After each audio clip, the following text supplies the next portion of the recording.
আমার আজকের রান্না হলো চিলি পনির। এই পনিরটা আমি খুবই কম তেলে করেছি। তার সাথে এখানে আমি কোনো রকম কর্নফ্লাওয়ার বা ময়দা কোনোটাই ইউজ করিনি। এখানে যেটা ইউজ করেছি সেটা হলো আটা।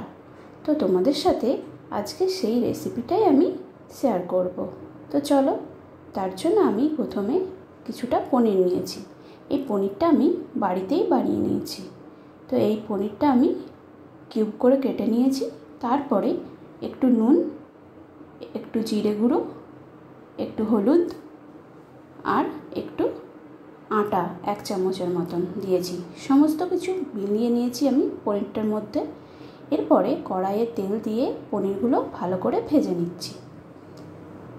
এদিকে আমি ক্যাপসিকাম, পেঁয়াজ, রসুন, লঙ্কা, আদা কুচি নিয়েছি।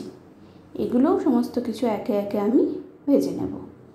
সমস্ত কিছু হালকা করে ভাজা হয়ে গেলে তারপরে আমি একটু সয়া সস, চিলি সস আর টমেটো সস সমস্ত সস নিয়ে নিলাম।